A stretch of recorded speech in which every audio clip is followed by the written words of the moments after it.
Loyalty is a story people tell themselves when dependence is not yet necessary.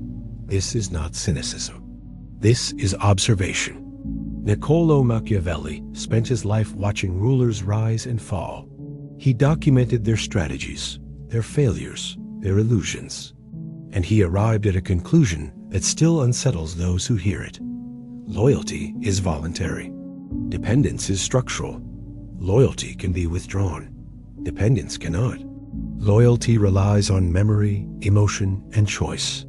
Dependence relies on necessity, consequence, and survival. And necessity is the only force that does not fade.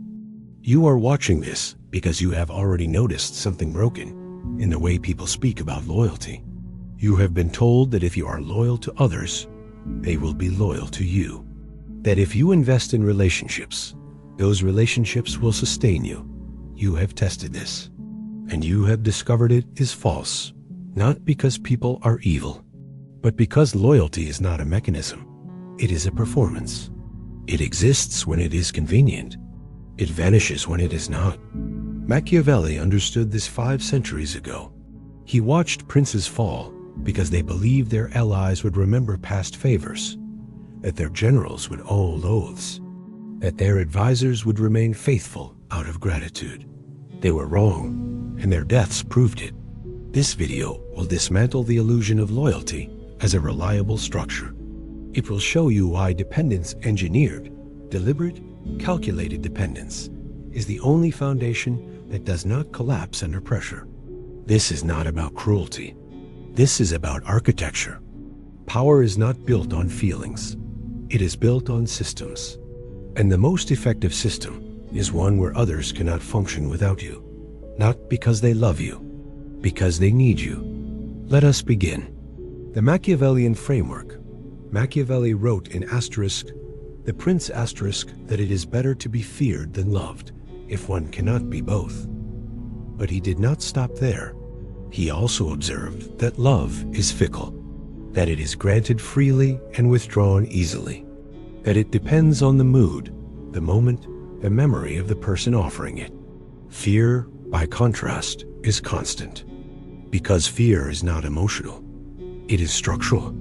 Fear exists when the consequences of betrayal are clear and unavoidable, when the cost of disloyalty is higher than the cost of obedience. But there is a force even more reliable than fear: dependence. Fear can be endured. People can grow numb to threats. They can call your bluff. They can wait for your power to weaken. But dependence cannot be endured. When someone depends on you for survival, for resources, for access, for protection, they cannot leave. They cannot betray you without betraying themselves. This is the principle Machiavelli applied, but rarely named outright. He understood that the wise ruler does not ask for loyalty. He engineers necessity. He does not inspire devotion. He creates dependency. He does not hope that people will remember his kindness.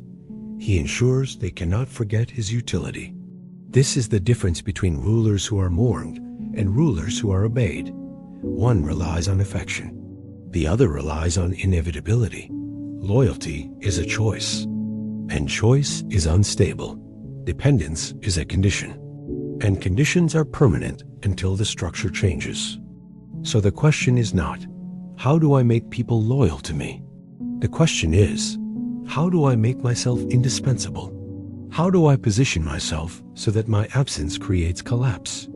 How do I ensure that betraying me costs more than remaining aligned with me? This is not manipulation.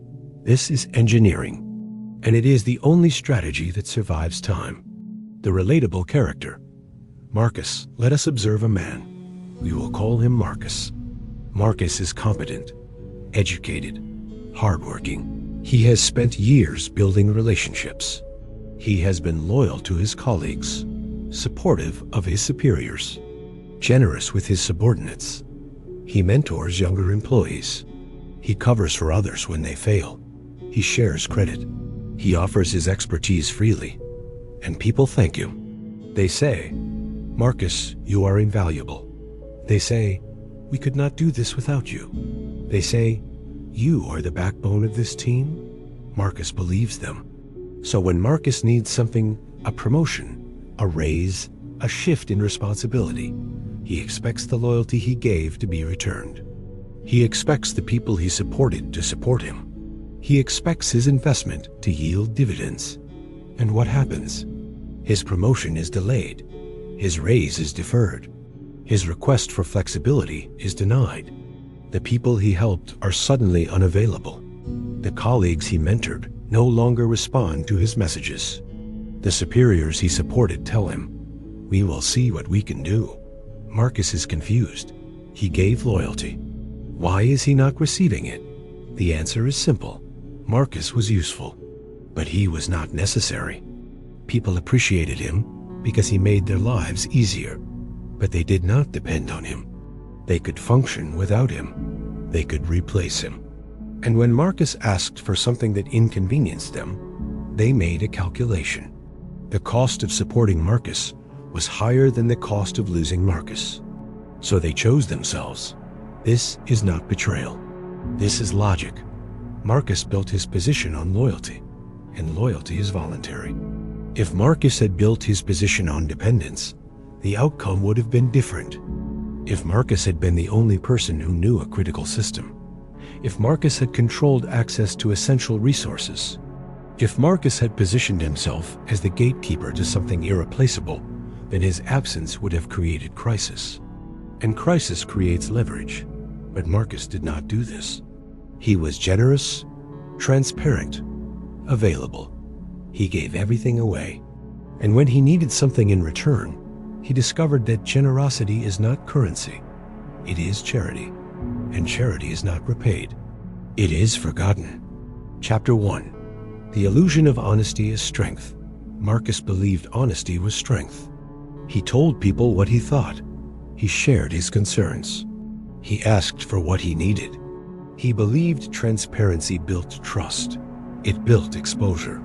Machiavelli observed that the prince who reveals his intentions gives his enemies time to prepare, that the leader who explains himself invites challenge, that the strategist who speaks openly loses the advantage of mystery. Marcus was honest about his ambitions. He told his superiors he wanted advancement. He told his colleagues he was seeking better compensation. He told his subordinates he was considering other opportunities. He believed this demonstrated confidence. It demonstrated vulnerability, because honesty about desire is an invitation to those who calculate advantage. When Marcus said, "I want a promotion," what his superiors heard was, "I am dissatisfied and may leave," and they made a calculation. Is Marcus worth the investment of promotion? Or can we retain him with promises and delay? They chose delay, because Marcus had already revealed his hand. He wanted something, and wanting is weakness. If Marcus had remained silent, if he had continued to perform while quietly building external options, if he had positioned himself as someone who might leave but had not announced it, he would have maintained ambiguity. And ambiguity is leverage. But Marcus explained himself. He laid out his logic. He justified his requests. He believed this would create understanding. It created predictability. And predictability is the death of negotiation. Machiavelli never explained. He maneuvered. He never justified. He positioned. He never asked. He created conditions where others needed to offer. Marcus asked. And asking is surrender, because the moment you reveal need, you reveal that you do not have. And those who do not have are not feared. They are managed. Honesty is not strength. It is information. And in power dynamics, information is only valuable when it is withheld. Chapter 2.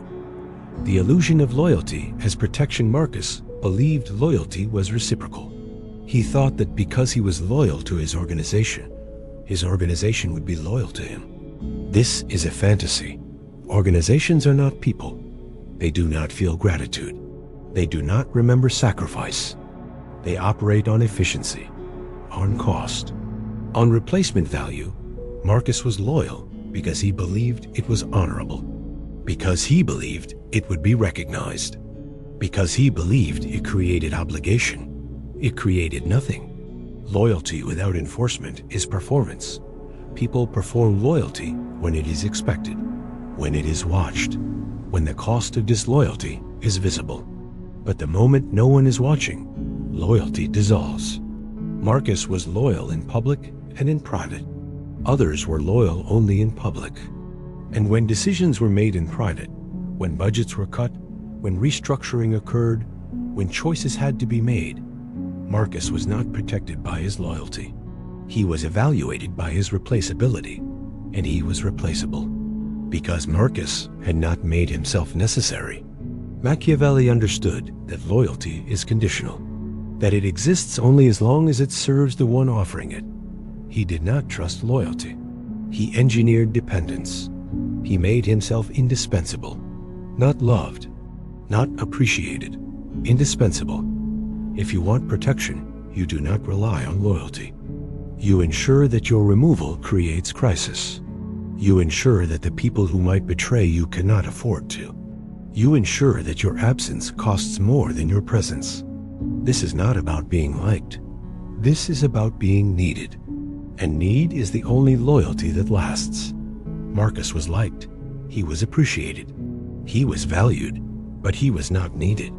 And when the organization had to choose between Marcus and cost savings, they chose cost savings, because appreciation is not leverage. Necessity is. Chapter 3. The illusion of popularity as power. Marcus was popular. People enjoyed working with him. They invited him to meetings. They included him in decisions. They smiled when he spoke. He believed this was influence. It was acceptance. Influence is the ability to shape outcomes. Acceptance is the permission to be present while outcomes are shaped by others. Marcus was present, but he was not influential. Because popularity is not power. Popularity is the reward for not threatening anyone. Marcus was popular because he did not challenge. He did not disrupt. He did not assert boundaries.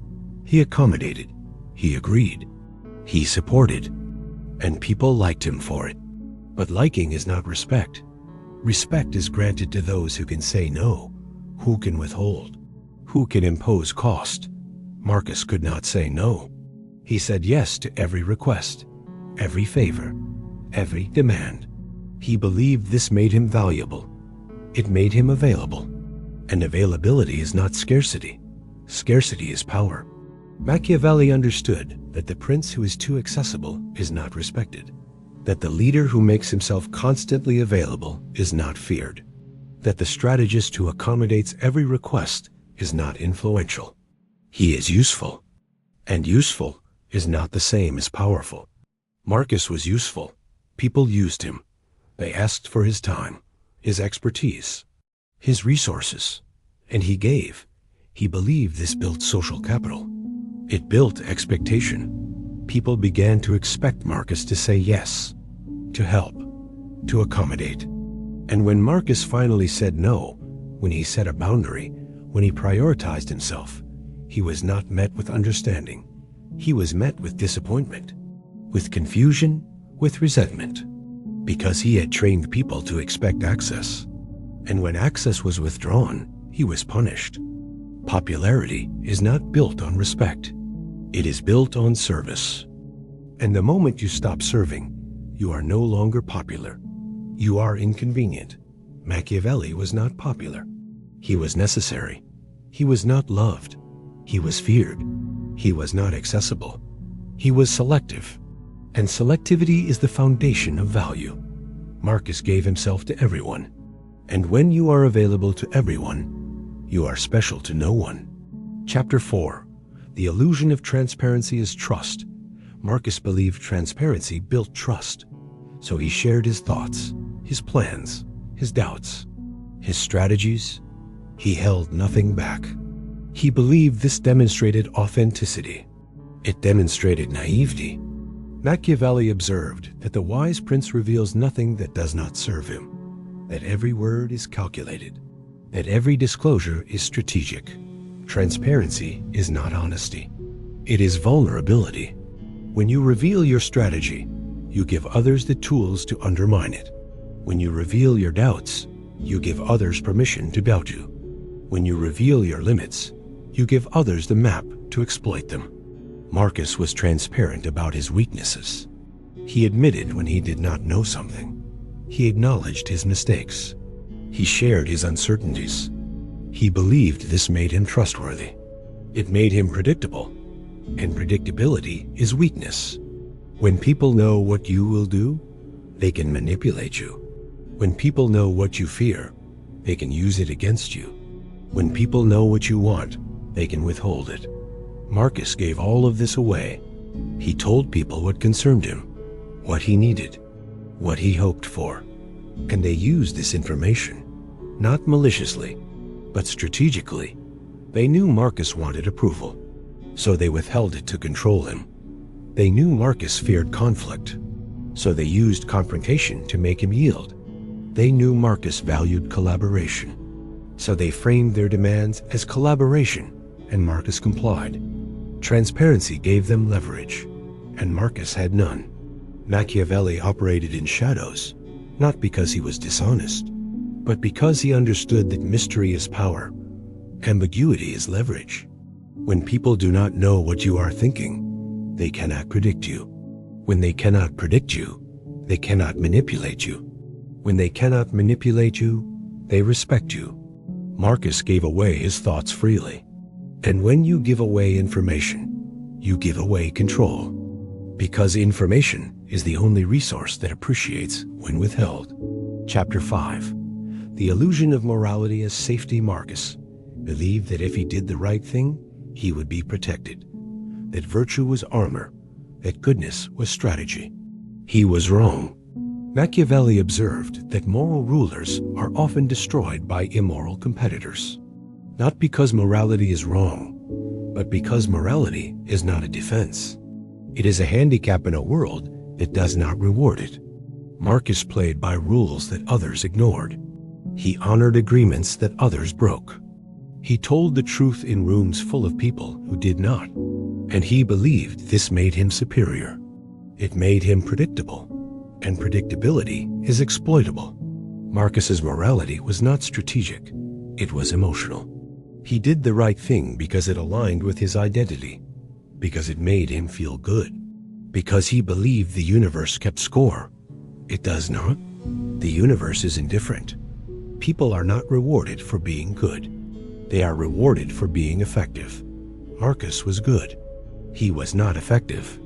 And effectiveness is the only morality that power recognizes. When Marcus refused to undercut a colleague, that colleague was promoted. When Marcus refused to exaggerate his achievements, others who did were recognized. When Marcus refused to play politics, others who played won. And Marcus was left wondering why virtue was not enough. Because virtue is not strategy. Strategy is strategy. Machiavelli did not advocate for cruelty. He advocated for pragmatism. He understood that the leader who refuses to adapt to the reality of his environment will be destroyed by that environment. Marcus refused to adapt. He clung to his moral framework even as it failed him. He believed that eventually his goodness would be recognized. It was not, because recognition is not given, it is taken. And those who wait for fairness are still waiting when others have already won. Morality is not safety.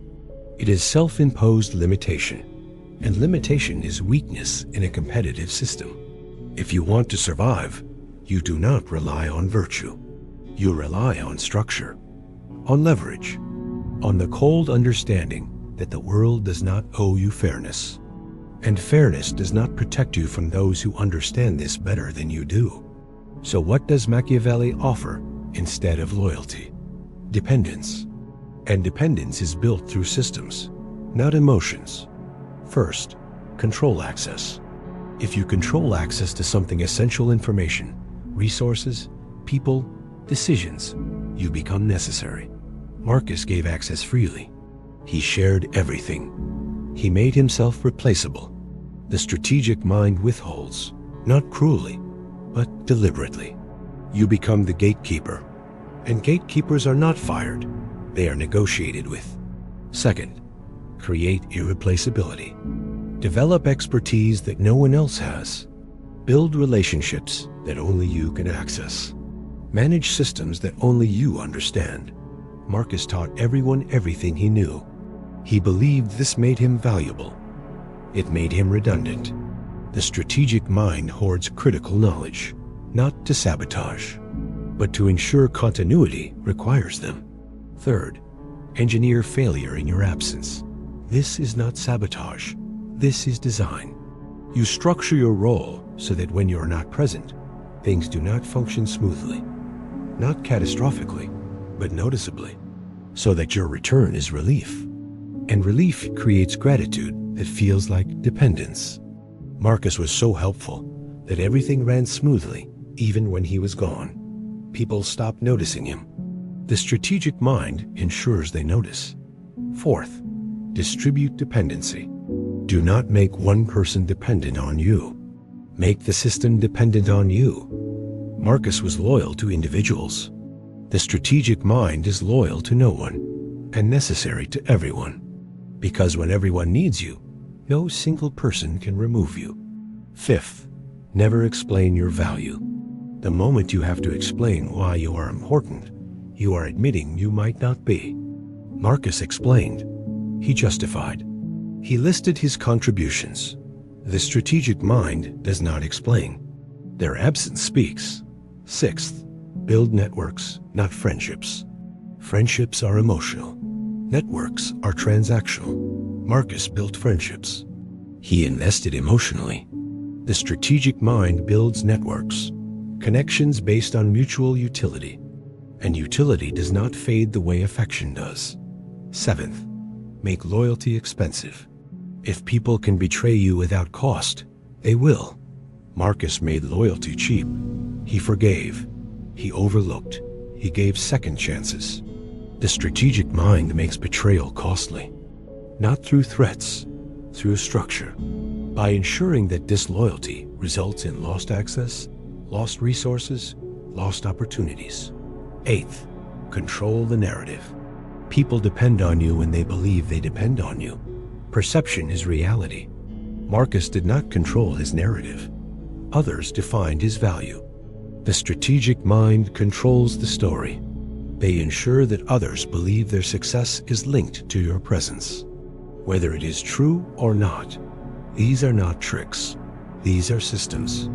And systems do not rely on gratitude, memory, or emotion. They rely on structure. And structure does not collapse when feelings change.